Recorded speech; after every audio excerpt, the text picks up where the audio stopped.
I obtained body camera footage in a records request that shows Lori Vallow brought a locked black box with her when she was extradited from Idaho to Arizona, and only she has the combination. A lot of this is really bizarre. There are dark religious beliefs at the core of all of this. We know that Lori Vallow Daybell referred to her husband as a zombie, someone who was possessed. So these were really extreme details that the jury had to work with here. And ultimately, I don't think anyone is surprised by this verdict. And we did send this to the media department multiple times before reporting on it, but these are from Kingman. And I didn't know if this was ever brought to your attention or if this was ever investigated, that the same numbers were being recorded over and over again. This is the first I'm seeing these documents. Chief Sullivan came into the picture. He has past experience when he was in Baltimore dealing with the DOJ investigation. So I don't want to say this is his expertise, but he does have experience with this. And it seems like he's taken that experience and has really guided the city along here, both in trying to implement those changes, but also not accepting a consent decree right away. And there's good reason why people want to get inside, get that close-up look at Lori Vallow Daybell in the courtroom. We'll be able to see her demeanor. And of course, this is going to be a moment of truth for her when the judge hands out that sentence. Compared to last week, it still looks cleaner here than it was before that deep cleaning. You can even see some of the sidewalk and some of the plots where people were staying and went into shelter space. But out here today, people still need help. We did find this department order from 2019, listing a maximum indoor temperature at 80 degrees. That means if you look at those July 2023 temperature logs, every state prison that recorded indoor temperatures would have violated these standards last summer. What is the hottest you remember your cell ever getting? 104. Can you describe to someone what that feels like? Death. They are trying to do everything they can when it comes to cleanup and approaching this with services in a way that is mindful of people's rights, but it's very challenging. And I want to point out too that there are some legal issues they have to consider, whether they can remove someone from camping. That's an issue being debated by the Supreme Court of the United States right now. Are you saying that your client is innocent in this? You said it was a wide net. I'm saying we're going to look at all the facts and we're going to get to the bottom of this. Before this grants pass decision, before this went to the Supreme Court, there was a 2018 ruling called Martin v. Boise that basically said you can't arrest someone, you can't criminalize homelessness if someone is just sleeping on the streets when cities don't have adequate shelter space. The people there have said they feel like the city is failing when they see people camping out. How do you respond to that? At the end of the day, we know we're failing people. If anybody's on that street, that's a failure. When darkness falls on the canal, Shelter! Come here, guys! Dinner! people come out of the shadows. Vamos para comer! Eric Sanchez runs the Masa Project of Arizona, Make sure you guys get some dog food as well. a volunteer group that offers aid to those experiencing homelessness. We hand out food, Narcan, water, and free hugs, not drugs. On this night, Hello, hello. it's dinner. Come and get some food, you guys! It's nice and hot! You don't want to go to sleep hungry. It's terrible. No. Have you had to go to sleep hungry a lot of nights? Yeah. Isaac says he's been homeless for the past 4 years, staying on the canal here near 23rd Ave and Indian School. I keep leaving this place and I come back. He says he's struggled with drugs and struggled with getting help. It's just like a big waiting list. Fall through the cracks like me is real hard. I don't think we're bad people. We just don't have a home to go to. Lacey says she's been out here since December after losing housing and not having enough money to pay bills. Not knowing where you're going to sleep at night makes it kind of hard to be planned and ready for what you're supposed to do the next day if you didn't get robbed that night. So it's a lot to watch for out here. But this guy right here is amazing. He does more than just feed us. He really does. Eric has his own style, armed, open to everyone. Hey, brother. We got chow in the canal down there on the left. Always live streaming on social media.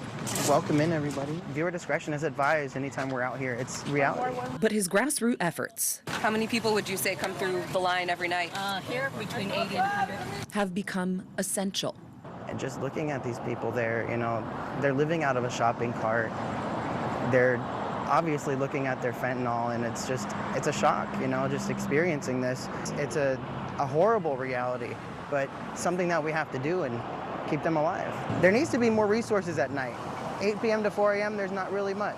Do you see people out here that came from the zone area? A lot. For years, the Zone was Phoenix's largest homeless encampment. More than 1,000 people on the streets at its peak. Then, neighbors sued the city for not doing enough to keep the area clean and safe. and a judge ordered the city to close the encampment down. That happened last November, but it didn't mean homelessness just went away in Phoenix. The I-Team analyzed 16 months of data from the city, and after sifting out duplicates, found that calls for encampments, or people needing help with homelessness, went up in the months after the zone was cleared. Some people have said that people just moved to a different location. The problem just shifted out of the neighborhood. What do you say to those claims? Well, I definitely think that over the last decade, we have seen a huge increase in the number of people experiencing homelessness in our community. So what they're seeing and feeling is true. We are seeing more people experiencing homelessness. Rachel Milne with Phoenix's Office of Homeless Solutions. The city did successfully close all 15 blocks around the campus to camping. We made a commitment that we would offer every individual who was in that area an indoor place to go. Not everyone took us up on that offer. 82% did, but this was a nice alternative. This being what the city calls its safe outdoor space, a structured campground that can serve as a step forward for someone not yet able or willing to take an indoor shelter bed. It's in downtown Phoenix, like a majority of homeless services, but Phoenix is working to bring on more shelter beds in other parts of the city, like a new 280 bed space planned for 71st Ave in Van Buren. We could use more, I'll tell you that. Anytime we open up a new site, it gets filled up very quickly because there are just more people in need of shelter than we have space available. Back out on the canal. You're good. We got you. Efforts are making a dent. I think it's getting better. I think more people are taking up to the treatment. Eric's still streaming as they get ready to move to a second spot. Living like this is addicting. He thinks the more visible the problem, the less likely people will get lost in the shadows. And so you have to kind of adapt and approach on a different level.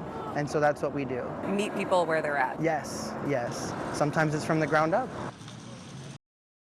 I've been pushing for this interview with director Ryan Thornell for 9 months, and finally, we're getting some answers to our investigation. Summer 2024 will be different. Do you have a timeline on when the HVAC will be upgraded at Perryville? It's in process right now. If you drive by, you can see ventilation going up on the external walls. You can see ventilation going into individual cells. Arizona Prison Director Ryan Thornell saying the plan to swap out swamp coolers for air conditioners at Perryville Women's Prison in Goodyear is well underway. Far ahead of the timeline that we had last year. I know we're going to have air conditioning in cells this summer that didn't have it last year. The big change coming after the 12 News I-Team exposed triple-digit temps in some of the cells last summer, the highest hitting 109 degrees. Records show cells at the Kingman and Lewis prisons also hit triple digits. Were you surprised to see that some of the cell temperatures were in the triple digits? I wasn't surprised in terms of that compared to the outdoor temperature. What I was more surprised by were the number of cells that were impacted as extremely as they were. It's unacceptable. I felt it myself. After visiting Perryville, Director Thornell ordered changes like misters, free ice, and more access to air-conditioned spaces. Relief he wants to continue enhancing this summer. But the I-Team found last summer's heat still took a toll. In July 2023, records show incarcerated women and at least one staff member at Perryville were hospitalized for heat-related symptoms. And sometimes staff were sent home. Is mitigation really working if those are the outcomes? Absolutely, it's working. We did have a few instances staff reported some heat-related symptoms and were absolutely sent off-site for evaluation, which is the protocol I want followed. The I-Team also uncovered inconsistencies in temperature records. No prison kept records the same way, some not at all. So we've already addressed those issues as we come into this heat season to where we have standardized forms as well as standardized training that's being completed as we speak. This stood out too, a repeating temperature pattern at the prison in Kingman, where the exact same temperatures were recorded 11 days in July. And we did send this to the media department multiple times before reporting on it, but these are from Kingman, and I didn't know if this was ever brought to your attention or if this was ever investigated, that the same numbers were being recorded over and over again. This is the first I'm seeing these documents specifically, so I can't comment on anything that's abnormal, but it is the same temperatures, it appears. Were there ever any concerns that some of them could have been falsified? I didn't have any concerns last summer about falsified logs based upon what I saw firsthand. I certainly know that there were inconsistencies in the forms used, as I mentioned, but our focus now is going forward. Thornell's been on the job for a little more than a year, inheriting a system with problems from staffing to healthcare to heat. Did our reporting shed light on anything you didn't know? I think this is absolutely helpful to have you bring this forward. And I think your reporting exposed a voice for people that were, maybe still are, inside Perryville and some of their concerned family members. And so I always welcome that sort of communication. When I was going 40, it was way faster than I was. Because I remember thinking the guy was going way too fast to stop in time. In your opinion, should he have been able to see the pedestrians? If it was driving at a normal speed, yes. Witnesses seeing what the driver said he didn't. All I see is just a shopping cart go up. Two people crossing 32nd Street on Yale, about a quarter mile south of Thomas Road. But you didn't see them prior to the shopping cart, right? No, I was just going with the, speed of traffic. I just didn't even know where they came out of. The police report shows the driver of the black truck struck and killed Dorothy Dale Chambers and her boyfriend Joseph Gutierrez after dark on April 26, 2022. The pair reportedly lived unsheltered at nearby Perry Park. We did a welfare check every week, and my niece went to go check on her, and that's how we found out she had been killed, and she was laying in the morgue for 8 days. Dorothy's sister, Beatrice X. Johnson, said Dorothy chose to stay at the park. Well, my sister was not a throwaway, neither was Joseph, neither are those people who are in the park. They are human beings. But her family never anticipated she'd be killed in the road next to it. We know that my sister did not do nothing wrong. She was just crossing the street. This intersection at Yale and 32nd Street technically is a crosswalk. There's paint on the road, but when we went by in early August, we saw one sign on the ground and another that appeared to be blocked by leaves. There weren't any lights, and when someone tried to cross during rush hour, cars didn't stop. We're demanding that they fix that. We're demanding that they make that area better. The I-Team examined ADOT data from 2018 to 2020, finding dozens of car crashes each year in the 5 blocks by Perry Park. That includes crashes with other vehicles or crashes with pedestrians. Data isn't available yet for wrecks from 2021 or 2022, when more people experiencing homelessness started staying by the park. The busy street, a problem people living in the neighborhood pointed out, and something Phoenix City Council member Carlos Garcia even acknowledged when we toured the park with him in June to talk about homelessness. We had an unsheltered person unfortunately die last month who was hit by a car right here. The city's known since at least May 2020, before Dorothy and Joseph died, that 32nd Street between McDowell and Thomas Roads is considered a high-density crash zone.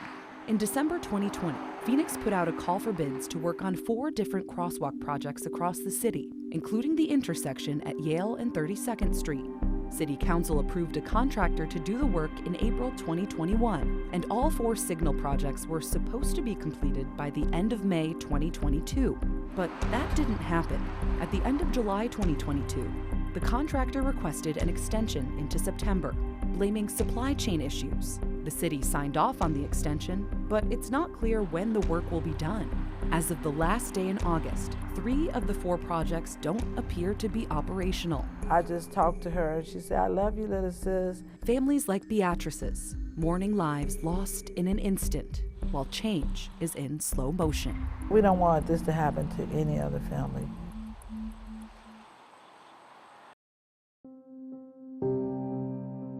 What you did is unapologetic. The struggle of survival. I don't want nobody to see me. I don't want to be out in public. Teenager Destiny Hernandez pierced in her leg by a bullet after a gunman opened fire at Westgate Entertainment District last May. You're okay, man. Her then boyfriend Alfredo shot through the chest. Roll back over, brother. They didn't know the shooter, and the shooter didn't know them, but they weren't hit by accident. I wanted couples. You wanted couples? Mm-hmm. Because your issues with being able to get a girlfriend? Yes. Suspect Armando Jr. Hernandez telling a detective he targeted young couples on purpose. And there's a reason why. The term incel, do you consider yourself an incel? Incel is short for involuntary celibate, a group of typically young men who feel they can't attract a romantic partner because of their looks. It's very clear all these people are suffering from a real lack of relationship. Dr. Stephan Bela researches incel culture, largely hidden online. calls for raping women, throwing acid, killing them, revenge. Chat rooms and forums mostly filled with men, sharing and encouraging sinister thoughts about hating and harming women and couples. When you have a community that keeps talking about how they feel and why women are bad, and it attracts more and more people, and they only discuss within their own bubble, the views get more and more radical. He estimates there are thousands of people part of this growing online world, many remaining anonymous. And for the most part, it's just talk. What really drives people to actually perpetuate the violence? That's $1 million question, right? Because for the vast majority, this never happens. But it's happened enough for the Department of Homeland Security to start funding research into the risks incel culture can bring. In Armando's case, he tells the detective he spent a lot of time watching videos about guns, conspiracies, mass shootings, even other incel attacks. So you think what they did is wrong? I think what they did is pretty wrong. Okay. But what you did tonight... What I did tonight is basically what was a mass, right? You would say basically it is a mass. That's absolutely wrong with me. Yeah. It's a dark side. It was months before Alfredo could try and get back to work. And Destiny is still struggling to walk. It hasn't been easy. It hurts still. It takes a lot of energy. Yet the struggle of survival also comes with strength. It just means a lot that I'm still here.